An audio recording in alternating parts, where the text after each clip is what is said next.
to the Daily Gospel of John. Glad you're watching. I'm going to take a look at verse 22 through 25 in John 15.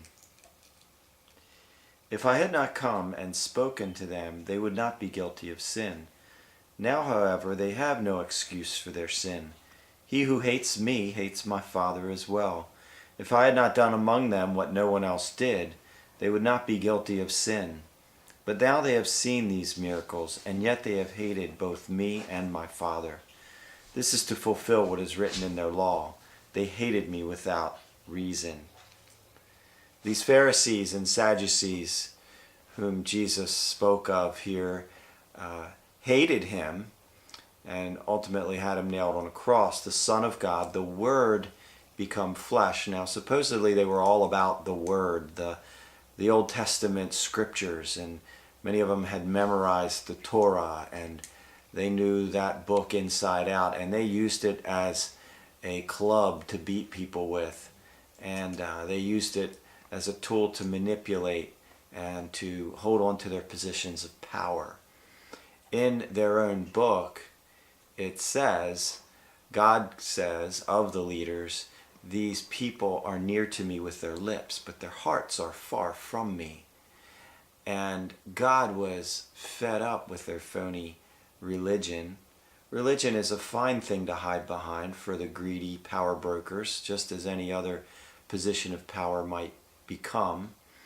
And Jesus came on the scene speaking words of life, speaking words of God's love and freedom for the captives, to love those who were beaten up and downtrodden and under the thumb of the power brokers.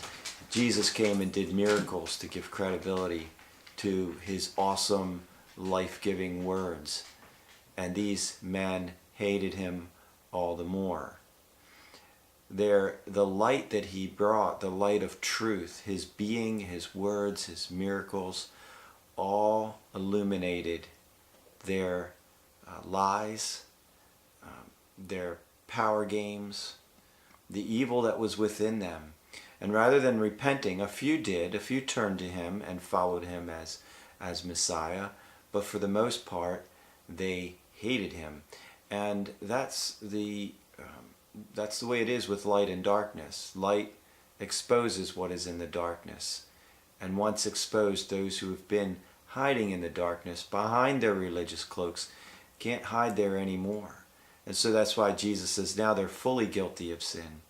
It's dangerous to hang around churches and places where you're going to hear about Jesus if you don't take Jesus seriously. If you're just all about like, well, I'm going through this form and this function, these laws, these rules, these doctrines, the appearance of being a spiritual person, and I'm jumping through a few spiritual hoops.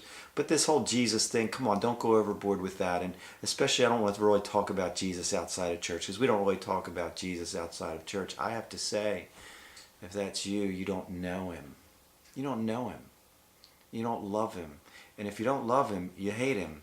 And if you hate him, you hate God. You have no relationship with God. It only comes through Jesus. So either you love him as your Lord, as your Savior, and he's the center and core of your life, or he's nothing to you.